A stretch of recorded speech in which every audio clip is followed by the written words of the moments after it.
The recordings of the Battle of New Jeju spread across the galaxy even faster than the Vrexian recordings had. Within days, every civilized species had seen what happened. One human carrier and 4 escort ships had destroyed nearly 200 Krell warships in less than an hour. The mathematics was terrifying. If humanity had hundreds of carriers, if they had thousands of destroyers like the Indomitable, then no force in the galaxy could stand against them. The Galactic Council met again. This time there was no debate. The vote was unanimous. Speaker Thornax stood before the assembled representatives. The Galactic Council has reached its decision. We formally invite the United Terran Federation to join the Council as full members.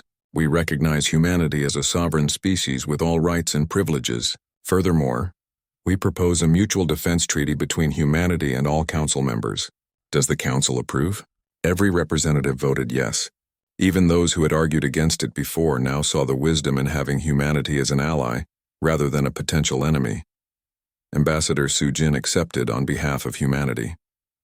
But she also presented humanity's conditions, which had been approved by President Minseo and the Terran Senate.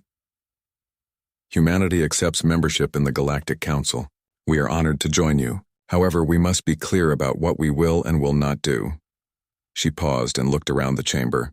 We will share our defensive technology with all allied species. We will provide shield generators, defensive satellites, and detection systems. We will help you protect yourselves from pirates, slavers, and aggressive empires. We will station human ships in key systems to provide rapid response to threats. However, she continued, and her voice became firm, we will not share our offensive weapons technology. We will not provide railguns, antimatter weapons, or directed energy cannons to other species. Humanity has learned through painful experience that weapons proliferate faster than wisdom. We will not arm a galaxy that is not ready for such destructive power. Some representatives looked disappointed. Others looked relieved. Councillor Sephiris, a moderate voice from the Helion Collective, stood. Ambassador, some might see this as humanity maintaining an unfair advantage. How do you respond to this concern? Sujin nodded. I understand the concern. But consider this. If another species develops aggressive intentions, those defensive technologies we share will protect you from them. And if any species attacks human interests or our allies, they will face the same response the Vrexians and Krell faced. We are offering to be the shield of the galaxy. We are not seeking to be its sword, but we will be the sword if necessary. She looked directly at Sephiris. The galaxy can have peace and prosperity with humanity as a protective ally, or it can have chaos and war without us. The choice is clear. Thornax nodded slowly. The Council accepts these terms. Let the record show that humanity has joined the Galactic Council. Let the galaxy know that a new age has begun. The chamber erupted in applause. Not everyone was happy, but everyone recognized that this was the best possible outcome. The most powerful military force in the galaxy had chosen cooperation over conquest. That was worth celebrating. In the weeks that followed, humanity began the enormous task of integrating with galactic civilization. Embassies were established on dozens of worlds. Trade agreements were negotiated. Cultural exchanges began. Human scientists started working with alien researchers on peaceful projects. Human engineers helped other species improve their infrastructure. And the human military began its transformation into the galaxy's guardian force. General Tai Yang, the Supreme Commander of Human Defense Forces, stood in a command center on Earth. Before him were holographic displays showing the entire galaxy. Red dots marked known pirate bases. Yellow dots showed unstable regions. Green dots indicated allied colonies and trade routes. We have a lot of work to do, he said to his assembled staff. The galaxy is large and there are many threats. We cannot be everywhere at once. We need to be smart about how we deploy our forces. Admiral Nari, who had been promoted after the Battle of New Jeju, gestured to one of the displays. I recommend we establish patrol routes along the main trade lanes. We can position carriers in strategic locations to provide rapid response, and we should work with local defense forces to improve their capabilities. Agreed, Tai Yang said. But we must be careful not to seem like occupiers. We are protectors, not conquerors. Every action we take must reinforce that message. He turned to another officer. Commander Jihoon, what is the status of the technology sharing program? Researcher Jihoon stepped forward. He was a thin man with glasses and intelligent eyes. He had spent his entire career studying alien technology. Now he was leading the effort to share human technology with allied species. The program is proceeding well, sir. We have already provided shield technology to 15 species. The results are impressive. Pirate attacks on trade convoys have dropped by 60% in regions where the shields are deployed. What about the medical technology program? Tae-Yang asked. Also successful. Human medical techniques have helped several species cure diseases that they considered incurable. We are also sharing agricultural technology to help reduce food shortages on several worlds. Tae-Yang smiled. Good, this is how we build trust. This is how we show the galaxy that humanity is here to help, not to dominate. But not all of humanity's challenges came from outside. There were debates on Earth about the role humanity should play in the galaxy. Some politicians argued that humanity should not be responsible for protecting other species. Others worried about the cost of maintaining such a large military presence across the galaxy. And some feared that humanity was becoming too aggressive in its response to threats. President Min Seo addressed these concerns in a speech to the Terran Senate. I understand the concerns many of you have. Being the guardian of the galaxy is not a role we sought, but it is a role that has been given to us by circumstance. Our technology, our military capability, makes us uniquely qualified to protect those who cannot protect themselves. She paused and looked around the Senate chamber. But let me be clear about something. We are not doing this out of charity alone. We are doing this because a stable, peaceful galaxy benefits humanity as much as it benefits everyone else. Piracy threatens our trade ships too. Aggressive empires could eventually threaten our colonies. By helping to maintain order, we are protecting ourselves. Furthermore, she continued, by being the galaxy's protector, we ensure that humanity is seen as a necessary and beneficial presence. We prevent other species from viewing us as a threat to be eliminated. We turn potential enemies into allies. This is not just military strategy. This is long-term survival strategy. The Senate voted to continue supporting the Guardian program. The funding remained in place. The ships would keep patrolling. The technology sharing would continue. 6 months after joining the Galactic Council, humanity's impact on the galaxy was already visible. Piracy had decreased dramatically. Aggressive empires like the remnants of the Vrexians and Krell were rebuilding peacefully, knowing that any aggression would be met with overwhelming force. Trade increased. Scientific cooperation flourished. The galaxy was more peaceful than it had been in centuries. Commander Tae-Sung, promoted to admiral after the incident with the Vrexians, took command of the 7th Defense Fleet. His flagship was still the Indomitable, though it had been upgraded with the latest systems. His mission was to patrol the frontier regions, the areas where pirates and outlaws still operated. On a quiet day in space, Tae-Sung stood on the bridge with Lieutenant Hana, now his executive officer. They watched the stars through the view screen. Do you think we are doing the right thing? Hana asked. Taking on this responsibility? Tae-Sung was quiet for a moment. It was a question he had asked himself many times. Our ancestors spent millennia learning a hard truth. With great power comes a choice. We can use that power to dominate others, or we can use it to protect them. We chose protection. Whether that was the right choice. He paused, then smiled slightly. History will judge us, but at least the galaxy will survive to write that history. Hana nodded. I suppose that is all we can ask for. An alert sounded at the tactical station. Ensign Dae-hyun, who had also been promoted, reported quickly. Sir, we are receiving a distress call. A merchant convoy is under attack by pirates. 3 pirate vessels. They are outgunned. Distance?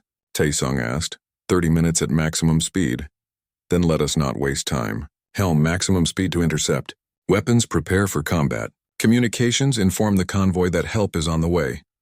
The Indomitable turned and accelerated toward the distressed convoy.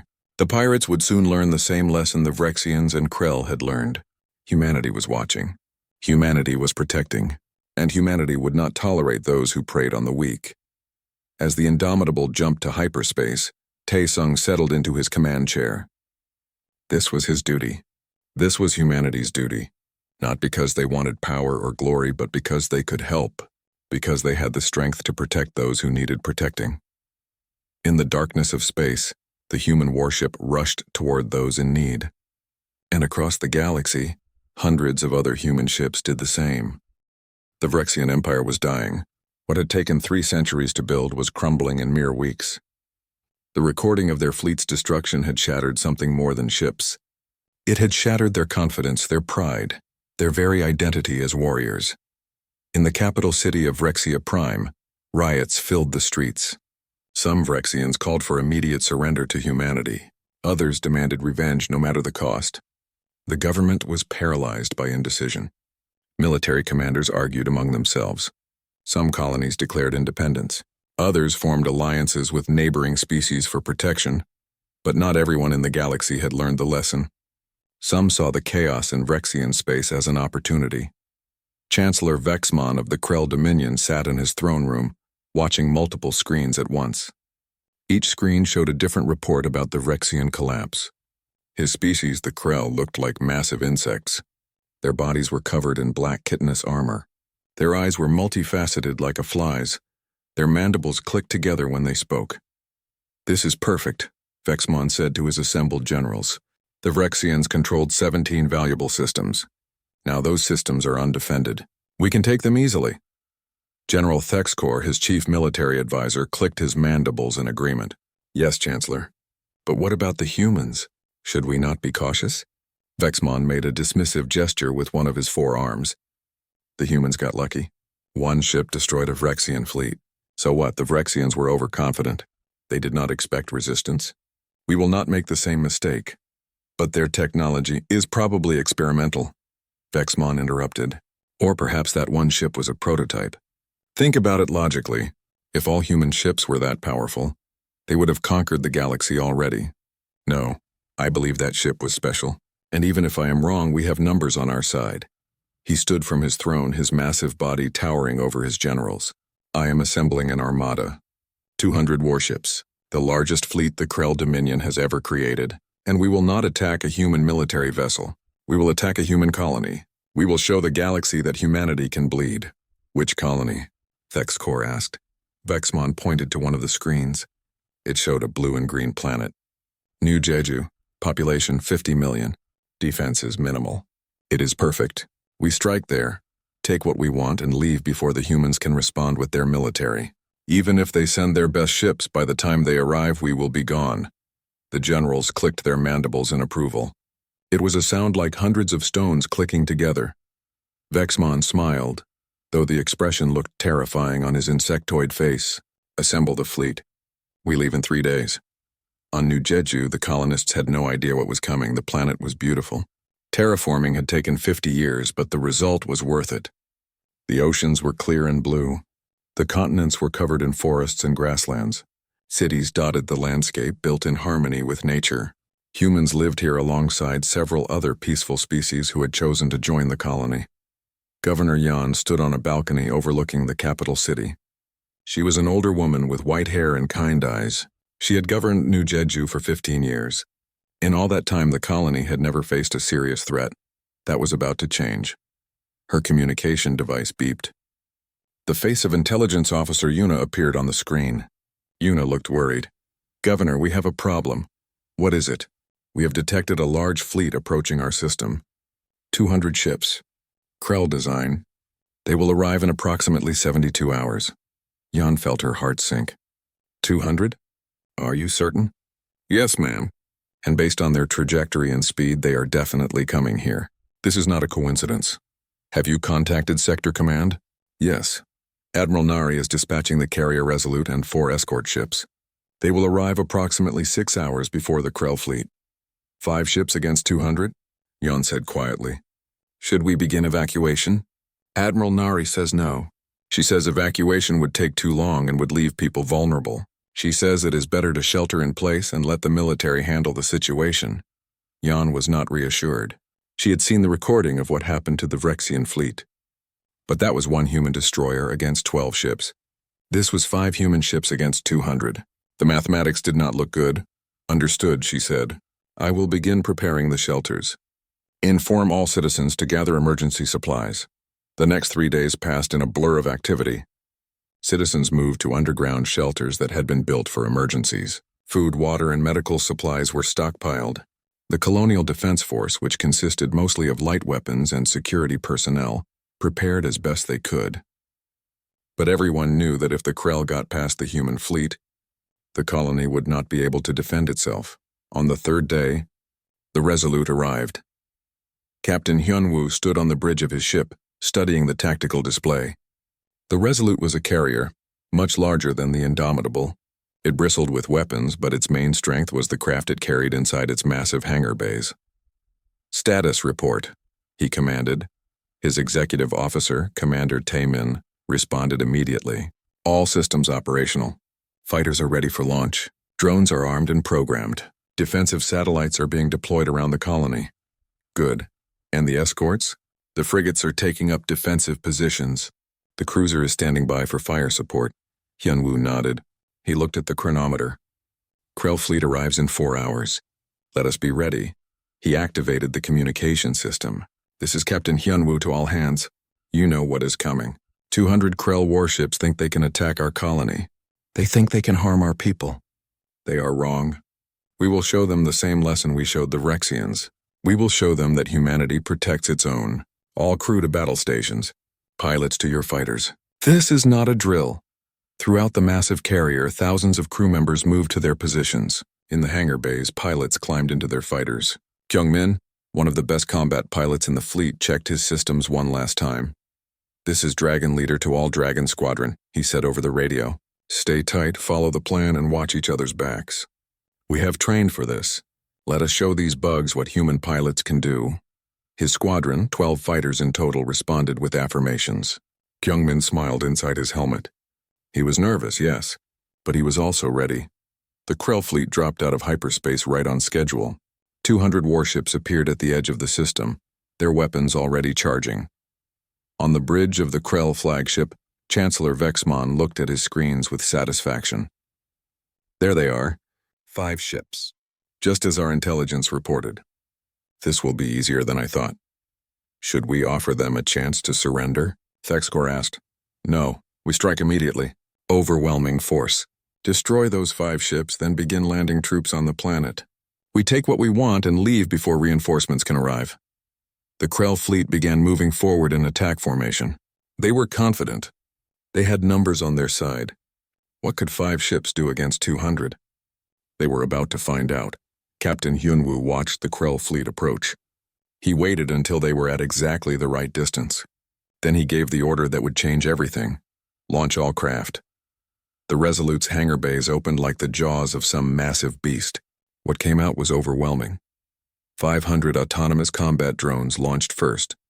Each one was small, fast, and armed with missiles and energy weapons.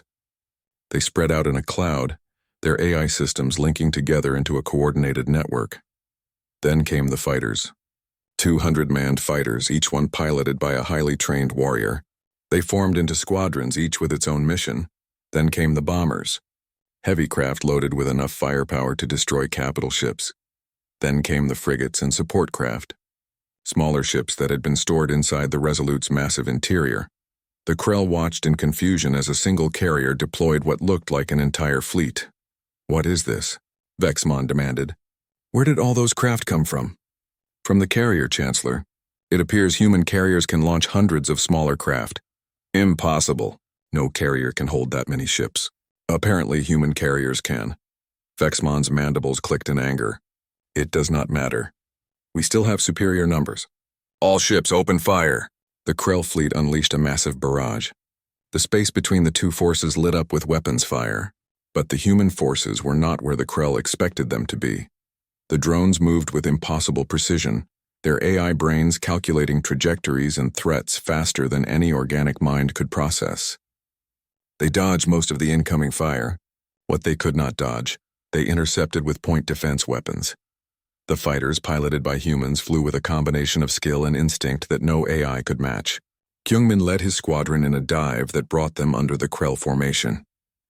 They launched their missiles and pulled up, banking hard to avoid return fire. The missiles struck home.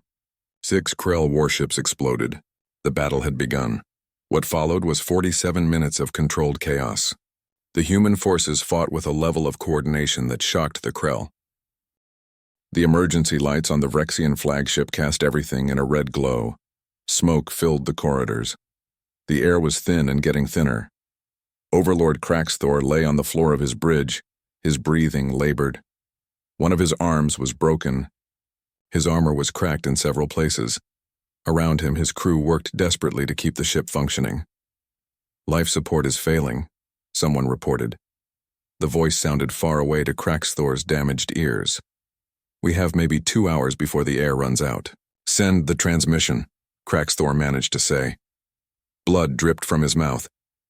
"Send everything, battle recordings, sensor data, everything." Sub-Commander Veltrix, who had survived with only minor injuries, worked at a damaged console. Her claws moved frantically across the controls. "Transmitting now, my lord. The data package is going to all Vrexian colonies and military stations. They will know what happened here." "Good," Kraxthor whispered. He closed his eyes. The pain was immense, but the shame was worse. In 300 battles, he had never been defeated. Now, a single ship had destroyed his entire fleet in less time than it took to breathe. What were these humans? The transmission traveled through space faster than light, carried by quantum communication relays. Within hours, it reached the Vrexian homeworld. Within a day, it had spread to every corner of Vrexian space. And it did not stop there. Other species intercepted the transmission. Traders, explorers, pirates. Everyone who had the right equipment saw the recordings. The galaxy watched in stunned silence as a single human warship destroyed 12 Vrexian vessels in 5.3 seconds. The technology on display was beyond anything most species had even imagined. Shields that made weapons vanish. Railguns that fired projectiles at relativistic speeds. Antimatter missiles. Energy weapons that cut through starship hulls like they were made of thin cloth. The Galactic Council convened an emergency session. The council chamber was a massive dome on the neutral station Harmony Point. Representatives from 47 species sat in a circular arrangement. In the center, a holographic display could show anything the council needed to see. Right now, it was showing the battle recording on repeat. Council Speaker Thornax was an old creature. His species, the Malori, were known for their wisdom and patience. His skin was gray and wrinkled. His eyes were large and dark. He had led the council for 30 years. In all that time, he had never seen the council this frightened. "Order," he said, his voice amplified throughout the chamber. "We must have order." The representatives quieted down, but the tension remained. Some were whispering to each other. Others stared at the holographic display with fear on their faces. "We have all seen the recording," Thornax continued. "We have all analyzed the data. The question before us is simple. What do we do about humanity?" A representative from the Kelthani species stood. Her name was Sira, and she was known for her aggressive stance on security matters. "The answer is obvious. We must strike first. This species is too dangerous to allow them to spread further into the galaxy. We must destroy them before they destroy us." Several other representatives voiced their agreement, but just as many disagreed. Another representative stood. He was from the Zelos Consortium, a peaceful trading federation. "That is madness.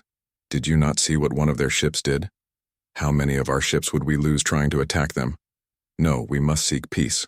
We must negotiate." The debate went on for hours.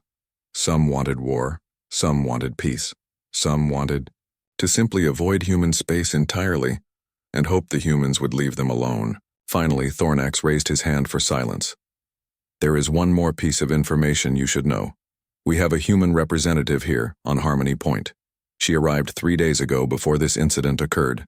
She has requested an audience with the council." The chamber erupted in noise. Some representatives demanded the human be expelled immediately. Others wanted to hear what she had to say. "Bring her in," Thornax decided. "Let us hear from the humans themselves." The doors to the council chamber opened. Ambassador Su Jin walked in. She was a small woman by human standards, barely over 5 feet tall. Her black hair was pulled back in a tight bun. She wore a simple gray suit. She carried no weapons. She showed no fear. She walked to the center of the chamber and bowed slightly to Speaker Thornax. "Thank you for seeing me," she said. Her voice was clear and calm. "Ambassador Su Jin," Thornax said. "I assume you have seen the recording of the incident in Sector 7 Alpha?" "I have," Su Jin replied. and I am here to explain what happened, if the Council wishes to hear it. We wish to hear it, Thornax said. But first I must ask, is this the standard capability of human warships? Or was this vessel somehow special? Su-Jin paused before answering. When she spoke, her words sent a chill through every representative in the chamber. The Indomitable is a standard destroyer-class vessel. It is one of approximately 3,000 similar ships in the human fleet. It is not special. It is not experimental. It is a regular patrol ship. The chamber fell silent. 3,000 ships. All with that level of capability. Representative Sierra spoke up, her voice shaking slightly. Then why have you not conquered the entire galaxy? Why have you not enslaved us all? Su-Jin turned to face her. Because that is not who we are. Humanity has seen war. We have seen what happens when power is used without restraint. Our own history is filled with conflict, destruction, and suffering. We nearly destroyed ourselves 3 times before we learned to work together. We do not seek to conquer. We seek to exist peacefully alongside other species. But you destroyed the Vrexian fleet without hesitation, another representative said. They attacked us without provocation, Su-Jin replied. They demanded our surrender. They fired upon us with intent to kill. We responded in self-defense. But notice what we did not do. We left survivors. We allowed them to send their message. We could have destroyed every ship completely. We could have hunted down their homeworld and reduced it to ash. We did not. She looked around the chamber, making eye contact with as many representatives as she could. Humanity does not seek war, but we will defend ourselves. We will defend our people, and we will defend those who cannot defend themselves. That is our nature. We are not conquerors. We are guardians. Thornax leaned forward. What do you want from us, Ambassador? We want what any species wants. To live in peace. To trade. To share knowledge. To explore this galaxy together. The United Terran Federation formally requests membership in the Galactic Council. We wish to join you as equals and friends. The chamber erupted in discussion again. The idea of humans joining the Council was overwhelming. Some saw opportunity. Others saw danger. Finally, a representative from the Dulari Republic stood. His name was Ven, and he was known for asking difficult questions. You say you wish to be equals, but you are not equals. Your technology is far beyond ours. Your weapons could destroy all of us. How can there be equality when the power is so unbalanced? Su-Jin smiled slightly. Because power alone does not determine equality. Yes, our weapons are advanced, but we did not come here with threats. We came here with an open hand. We are offering to share our defensive technology with any species that joins an alliance with us. We will help you protect yourselves from those who would prey upon you. We will not share our offensive weapons because we have learned that such weapons in the wrong hands lead only to destruction. But we will be your shield, if you will have us. She paused, then added, The galaxy is large. There are many threats, some you know about, some you have not encountered yet. Humanity has seen darkness. We have survived it, and we are offering to help you survive it too. The choice is yours. Thornax looked around the chamber. He could see the fear on many faces, but he could also see hope. The Vrexians had been raiding the outer colonies for decades. Pirates and slavers operated freely in many regions. The Council had never been strong enough to stop them. Perhaps, with humanity's help, that could change. This Council will deliberate on your request, Thornax said. You will have our answer within 1 week. Su-Jin bowed again. Thank you, Speaker. I will await your decision. She turned and left the chamber. As the doors closed behind her, the Council erupted in the loudest debate in its history. In a private room nearby, Su-Jin activated her communication device. The face of President Min-Seo appeared on the screen. How did it go? The president asked. Better than expected, Su-Jin replied.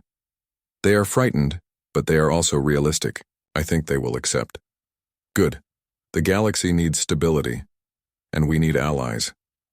Tae-Sung did his job perfectly. He showed strength without cruelty. He showed mercy without weakness. What about the Vrexians? Su Jin asked. Their empire is collapsing. Internal fighting has already begun. Some factions want revenge, others want peace. We are monitoring the situation. If they attack again, we will respond, but we will give them the chance to choose wisdom. Su Jin nodded. Let us hope they choose wisely, for their sake. The communication ended.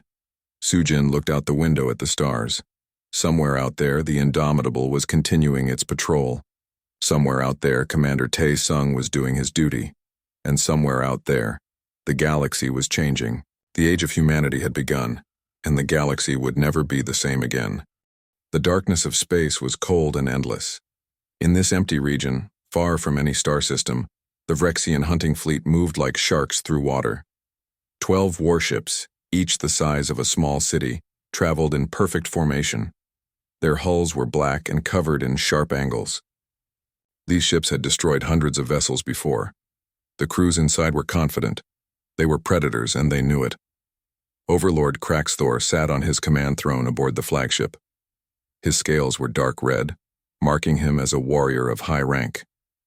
His eyes, all 4 of them, watched the scanning screens with interest. His claws tapped against the armrest as he waited. Report, he commanded. His voice was deep and rough. Sub-Commander Veltrix stepped forward. She was smaller than Kraxthor, but just as deadly. Her green scales marked her as a tactical specialist. My lord, we have detected a single vessel. It appears to be alone.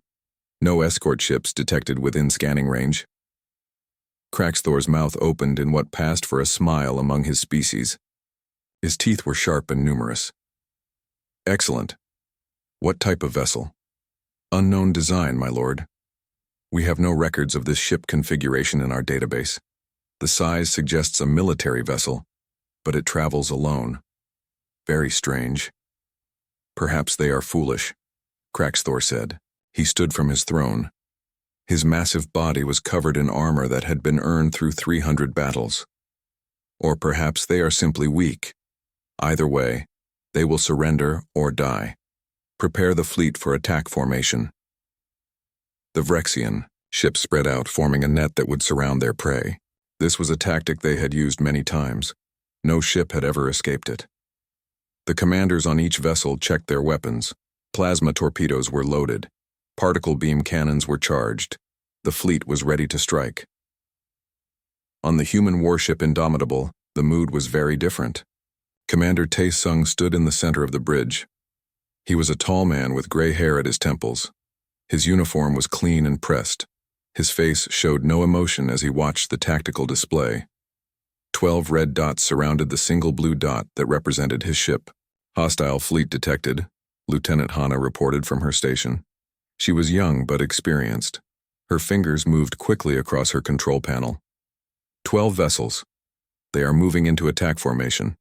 I estimate they will be in firing range in 4 minutes. Classification?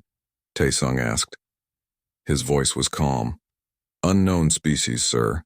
The computer has no match in our database. This appears to be first contact.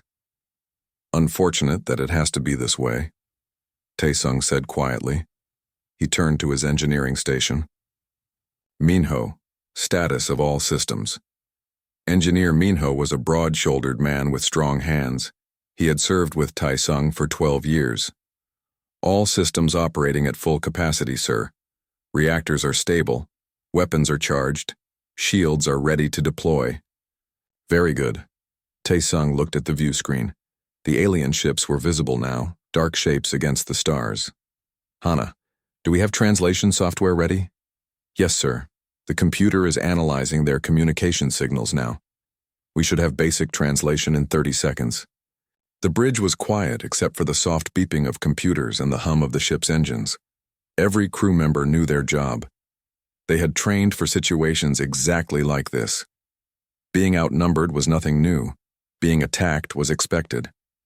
They were professionals, and they would do their duty. A harsh sound came through the speakers. It was the alien transmission. The translation software worked quickly, and a voice spoke in accented but understandable human language. Unidentified. Vessel. You have entered the territory of the Vrexian Empire. You will surrender immediately. Lower your shields. Prepare to be boarded. If you resist, you will be destroyed. You have 30 seconds to comply. Taesung looked at Hana. Can you send a response in their language? Yes, sir. Then tell them this. We are the warship Indomitable of the United Terran Federation. We are traveling through neutral space. We recognize no claim of territory in this region. If you attack us, you will regret it. Hana translated the message and sent it. The response came quickly. You dare to refuse? You are one ship. We are 12. Your destruction will be quick. This is your final warning. Taesung smiled slightly. It was not a happy smile. It was the smile of someone who had seen this situation before. Hana, send one more message. Tell them, your move. The message was sent. For a moment, nothing happened. Then the tactical display lit up with warnings. The Vrexian ships were launching their attack. All hands, battle stations, Taesung announced calmly. Red lights began flashing throughout the ship. Defensive shields to maximum. Weapons free. Hana, you have control of the firing solution. Yes, sir. Hana's hands moved across her controls. Numbers and targeting information filled her screens. Targeting solution calculated. All weapons ready. Ensign Dae-hyun, the navigation officer, spoke up. Sir, they are firing everything they have. Plasma torpedoes, particle beams, and what appears to be some kind of kinetic missiles. Let them, Taesung said. He sat in his command chair and watched the view screen. Shields will hold. The Vrexian weapons reached the Indomitable. Bright flashes of light filled the view screen as plasma torpedoes struck the shield barrier. The particle beams created brilliant lines of energy. The kinetic missiles exploded in spectacular bursts. None of it mattered. The quantum disruption, shields that protected the Indomitable, were far beyond anything the Vrexians had ever seen. The shields did not just block the attacks. They made the attacks stop existing. Plasma was converted to harmless light. Particle beams scattered in 1,000 directions. Missiles exploded too early, their force absorbed and redirected into empty space. On the Vrexian flagship, Kraxthor stared at his screens in confusion. What is happening? Why are our weapons having no effect? I don't know, my lord. Feltrix was frantically checking her instruments. Our weapons are firing correctly, but they are being neutralized by some kind of defensive field. I have never seen technology like this. Fire again. All weapons. The Vrexian fleet fired a second volley. The result was the same. The human ship sat in space, untouched and undamaged. On the bridge of the Indomitable, Medical Officer Yoonji stood ready in case of casualties. But there were none. The crew had barely felt the attacks. The ship's internal dampeners kept everything stable. Taesung watched his tactical display for 3 more seconds. Then he spoke. Hana, fire. Lieutenant Hana pressed a single button on her console. What happened next would change the galaxy forever. The Indomitable's weapons activated in a carefully programmed sequence. First came the railgun batteries. Depleted uranium slugs, each weighing several tons, were accelerated to 3% of light speed. They crossed the distance to the Vrexian ships in less than a second. 4 Vrexian warships simply ceased to exist. The kinetic energy was so enormous that the ships were vaporized instantly. Their hulls, their crews, their weapons, all of it turned into expanding clouds of superheated gas. Before the Vrexians could react, the second wave hit. Antimatter missiles, each containing just a few grams of antimatter, struck 4 more ships. The matter-antimatter reactions created explosions that looked like miniature stars. The ships were torn apart at the molecular level. The third wave was the directed energy weapons. Concentrated beams of particles focused to a precision measured in nanometers sliced through the remaining ships like knives through paper. 2 more Vrexian warships were cut in half. The entire attack lasted exactly 3 seconds. When it was over, 8 Vrexian warships were gone.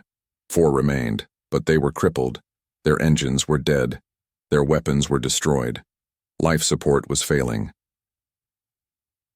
On the bridge of the Indomitable, Minho reported calmly, All systems nominal, sir.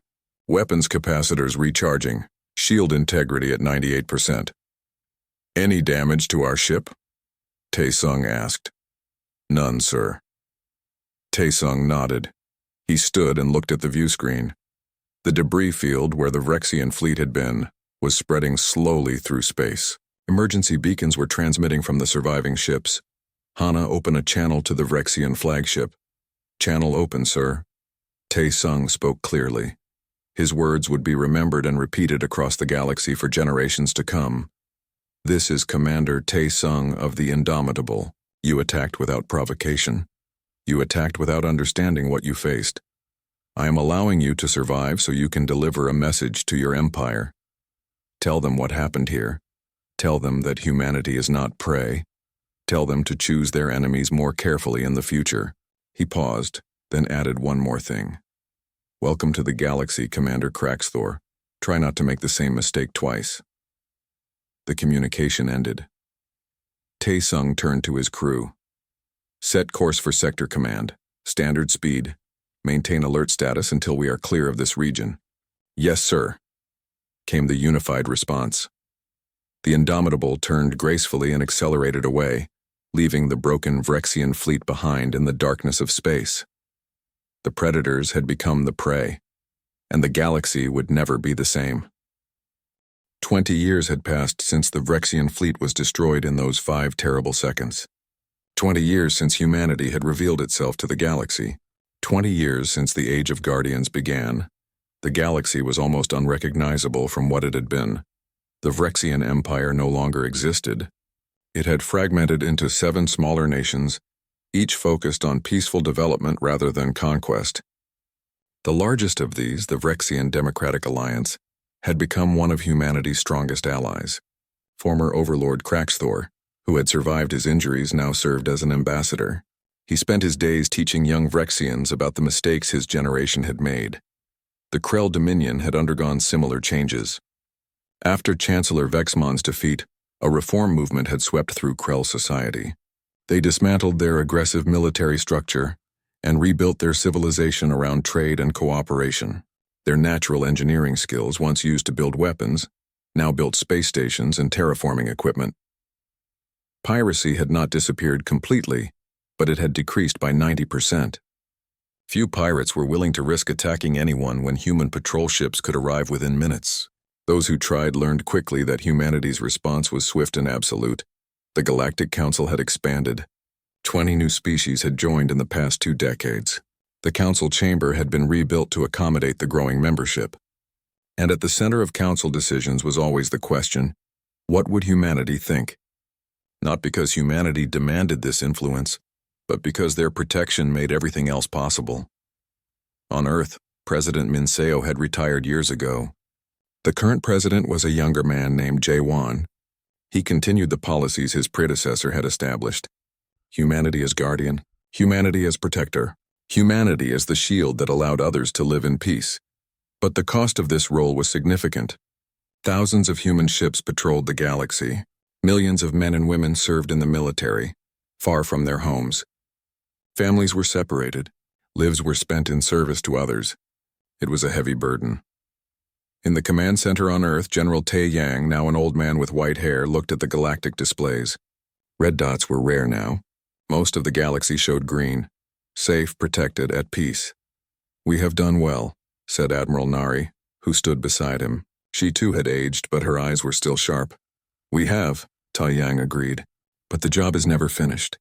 There are always new threats, always new challenges. Do you ever regret it? The choice we made? Tae Yang thought about the question carefully. No, I regret the cost. I regret the sacrifices so many have made, but I do not regret the choice. Look at what we have built. A galaxy where species work together, where trade flourishes, where children grow up without fear of raiders or slavers. That is worth the price. Far from Earth, Admiral Tae-sung walked the corridors of the Indomitable. The ship was old now by military standards, but it had been maintained and upgraded so many times that it was still one of the most capable vessels in the fleet. It had become legendary. Every species in the galaxy knew its name. It was the ship that had started everything. Tae-sung himself was preparing to retire. He was 67 years old. He had served for 45 years. He had fought in dozens of engagements. He had saved countless lives. He was tired, and he was ready to go home. But first, there was one more mission. The Indomitable was escorting a colony ship to a new world on the far edge of explored space. The colony ship carried 10,000 settlers from 5 different species. They were going to build a new home together, a symbol of the cooperation that humanity had helped create. On the bridge, Executive Officer Hana oversaw the navigation. She had turned down promotion several times, preferring to stay aboard the Indomitable with Tae-sung. She would take command of the ship when he retired. Distance to the new colony world? Tae-sung asked. 4 hours, sir, Ensign Dae-hyun reported. He too had stayed aboard the Indomitable, now serving as Chief Tactical Officer. Any signs of trouble? None, sir. The region is clear. No hostile contacts detected, Tae-sung nodded. This was how most missions went now. Quiet, peaceful, boring. It was wonderful. He thought back to that day 20 years ago when he had faced the Vrexian fleet. He had been so much younger then. He had not known that his actions would change the galaxy. He had simply done his duty, protected his ship, and shown mercy when he could have shown wrath. Sometimes he wondered what would have happened if he had destroyed all the Vrexian ships. If he had left no survivors, would the galaxy have united against humanity in fear? Would there have been war on a scale never seen before? He would never know. History had taken the path it had taken, and that path had led to peace. Sir, Hana said, interrupting his thoughts, we are receiving a transmission from the colony ship. They want to thank you personally before we arrive at the new world. Tae-sung smiled. Put them through. The view screen showed the captain of the colony ship, a Mellery named Grix. His species were the same as Speaker Thornax, the leader of the Galactic Council. Grix was young and enthusiastic. Admiral Tae-sung, on behalf of all 10,000 colonists, I want to thank you for escorting us safely. Your presence has given us confidence. We know that with humanity watching over us, we can build our new home without fear. It is our honor, Tae-sung replied. We wish you success in your new home. May you build something beautiful there. We will, Admiral, and we will teach our children about you and all the human guardians. We will make sure they understand what humanity has done for the galaxy. The transmission ended. Tae-sung felt a warmth in his chest. This was why they did it. This was why the sacrifice was worth it. 4 hours later, the Indomitable and the colony ship arrived at the new world. It was a beautiful planet, blue and green with white clouds. The terraforming had been completed 5 years ago, and now it was ready for life. The colony ship entered orbit and began landing operations. Tae-sung watched from the bridge as the first shuttles descended to the surface. In those shuttles were families, children, hopes, and dreams. They were going to build a new civilization on this world, and they could do it because humanity stood guard. Sir, Dae-hyun said quietly, this is your last mission, is it not? It is, Tae-sung confirmed. I just want to say, it has been an honor serving with you, sir. Around the bridge, other crew members echoed the sentiment. Tae-sung felt emotion rise in his throat, but he controlled it. He was still on duty. There would be time for sentiment later. The honor has been mine, he said. All of you have been the finest crew a captain could ask for. When I am gone, you will continue this mission. You will continue to protect. You will continue to guard. And you will do it well because that is who we are. He stood and looked around the bridge one last time. Helm set course for Earth, standard speed. Let us go home. The Indomitable turned gracefully and began the long journey back to Earth. Behind them, the colonists were already building their first structures on the new world. Above them, human satellites kept watch. Around them, the galaxy continued its business, secure in the knowledge that humanity was there. On Earth, in the city of New Seoul, a young girl named Minji attended the Terran Naval Academy. She was 16 years old and she dreamed of commanding a starship one day. She was Admiral Tae-sung's granddaughter, though she did not receive any special treatment because of it. She studied hard. She learned tactics, engineering, diplomacy, and history. She learned about the day her grandfather had faced the Vrexian fleet. She learned about the Battle of New Jeju. She learned about the choice humanity had made to be guardians rather than conquerors. And she swore that when her time came, she would uphold that legacy. She would protect the innocent. She would face down the predators. She would be a guardian just like her grandfather. Years later, when Admiral Tae-sung finally retired, there was a ceremony. Representatives from dozens of species attended. Speaker Thornax himself gave a speech. Admiral Tae-sung represents the best of humanity. He had the power to destroy, but he chose to protect. He had the strength to dominate, but he chose to serve. Because of him and others like him, the galaxy knows peace. We are forever grateful. Tae-sung accepted the honors humbly. He shook hands with aliens from across the galaxy. He received medals and awards. But what meant the most to him was seeing his granddaughter in her cadet uniform, watching with pride in her eyes. The Indomitable itself was retired from active service. It was placed in orbit around Earth, preserved as a museum. People could visit it, walk its corridors, sit in the command chair, where Tae-sung had made the decisions that changed history. The ship's weapons were deactivated. Its engines were silent. But its legacy lived on in the thousands of other ships that patrolled the galaxy. Every captain knew the story. Every crew member understood the responsibility.